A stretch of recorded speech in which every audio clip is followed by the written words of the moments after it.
ያ ሁሉ ፋኖ አያስፈልግም። እስክንድር በለው ዘመነ በለው ምሬ በለው ኮተታም ደረጀ በለው አያስፈልግም። አማራ ስማ ቆርጣችሁ ለህዝቡ አርሱልኝ። አያስፈልጉም እነዚህ። አንደኛ ክልሉን ለቀው ወደ አዲስ አበባ እንደማይሄዱ ተናግረዋል። ስለዚህ ክልሉ እየባሰ እየደከመ እየተወደቀ ይሄዳል። ህፃናት ሳይማሩ ከሌላው ተለይተ መሀይም እንሆናለን። 10 ዓመት ፋኖ ቢቆይ እኮ አማራ የሚባል አይገኝም እንደ ፍልስጤም ህዝብ። ስለዚህ ምንም አያረግም። ለትግሬ የተመቻቸ ነው። ለትግሬ መንገድ እየተመቻቸ ነው።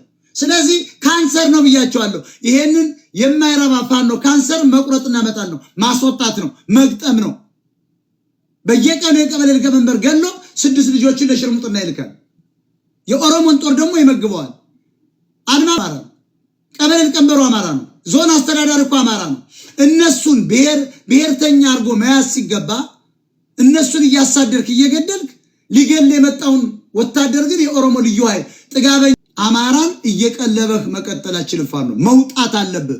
አሁን ያለው አፋ በለው ፋፍዴን በለው ምናምን በለው ይሄደን በለው አያስፈልገንም። በአጭር ዓመታት ውስጥ ታዩታላችሁ 10 ሺህ ፋኖ 10 ሚሊዮን አማራ ያጠፋል። ታዩታላችሁ። ምክንያቱም እየቀረጠ እየዘረፈ እየገደለ እየቀለበ እየከበረ እየደፈረ ቀጥሏል። የትኛው ፋኖ? የትኛው ዋና ፋኖ? የትኛው መጥፎ ፋኖ? የትኛው የብልጽግና? የትኛው ኦሮሞ? የትኛው የትግራይ? ልንለየው አልቻልንም። ያገው ፋኖ አለ። ፋኖ ውስጥ እኮ ጉራጌ አሉ። ፋኖ ውስጥ እኮ ትግሬ አለ። የሁሉም አርጎታል አስረስነ ተናገረው። ስለዚህ ይሄ የአማራን ሰቆቃ የጨመረ አካሄድ ነው። 10 ዓመት ከቆየ በወይም በአጭር ዓመታት ውስጥ ክልሉ ይወድማል። አሁን እኮ ማምረት የለም፣ ማረስ የለም፣ መነገድ የለም። ንግድ ለመጫን ሸቀጥ ለማምጣት መኪና ያልፍም። መኪና እየተቀረጠ ነው የሚያልፍ። ዶሮ የሸጠች ገበሬ ትቀረጣለች። ግን በዚያ ውስጥ ያሉ ወያኔና ሻቢያዎች ግን ንግዳቸው እንደተከበረ ነው። ይሄ የሚያሳየው ህወሓትና ሻቢያ አብረው እየሰሩ መሆናቸው፣ ህወሓትና ፋኖ አብረው እየሰሩ መሆናቸው ነው የሚያሳየው። አሁን የሚያስፈልገን ፋኖ ምንድነው? ከዚህ ከአሁኑ አደረጃጀት የወጡ ለተለየ ዓላማ ለተለየ ተልኮ ለመስራት የሚውሉ ፋኖች ብቻ ናቸው። አሁን ያለው ፋኖ ካንሰር ነው፣ መቆረጥ አለበት እያልኩ ነው። በቆየ ቁጥር ክልሉ እየወደመ ይሄዳል። ራሳቸውም ነግረውናል፣ አንወጣም ብለውናል።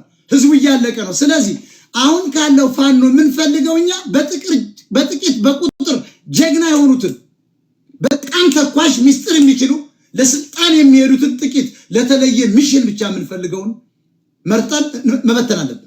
አያስፈልግም። ከፈለገ ይረስ፣ ካልፈለገ የቀን ስራ ይግባ፣ ካልፈለገ ዱቄት ይሸከም። ለነፃነቱ ወጣ 2 ዓመት ሙሉ አዲስ አበባን መያዝ እየቻለ እዚህ ይላል ኮር ይላል። እሱ በአማራ ህዝብ ላይ እያላገጠ ነው። አማራ ግን እየወደመ ነው። አማራ እየተዳከመ ነው። ስለዚህ በተዳከመ አማራ ላይ ትግሬዎች ሊመጡ ደግሞ እየሰሩ ርቧቸዋል እኮ። አሁን የትግሬ መሪዎች የፖለቲካ መሪዎች በህዝብ ውስጥ ለመደበቅ ወታደሩ ሊያዋጉት ነው። በ2 ሳምንት ያላችሁ በሉ ጦርነቱ ጀምሩ ብለው ወደ አማራ ክልል ይመጣል። ደግሞ ሌላ ጦርነት እየመጣልን ነው። ስለዚህ ከዚህ በፊት ፋኖን ከክልሉ ጠራርጎ ማውጣት ነበረብህ። የዛሬ ዓመት ነው የነገርኩ። ኦልሬዲ ሀዲዱን ስቷል ብያቸዋለሁ። ስለዚህ አሁን የሚያስፈልገን ፋኖ ከዚህ አሁን ካለው አደረጃጀት የወጡ በጣም ጀግና ተልኮ መስራት የሚችሉ ተልኮ ላይ ለመሰማራት የሚውሉ ፋኖችን ብቻ ነው የሚያስፈልጉ። 10 ሺህ ፋኖ ነው የሚጠቅመን ወይስ 10 ሚሊዮን አማራ? ወደ አዲስ አበባ አልገባም ብለዋል። ስለዚህ አስፈልገንም ማለት ነው። ፋኖ አስፈልገን።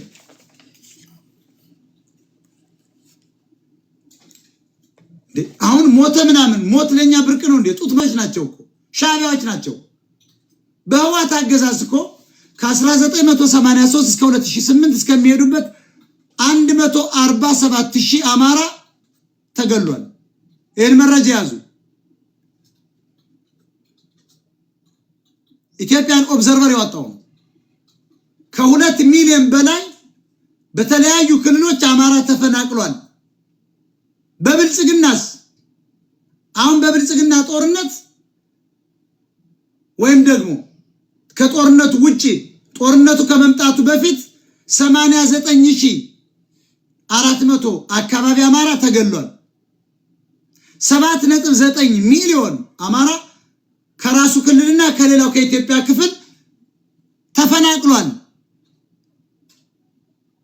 በትግሬና በፋኖ ጦርነት አሁን ደግሞ በፋኖና በአብይ መካከል ባለው አለመረጋጋት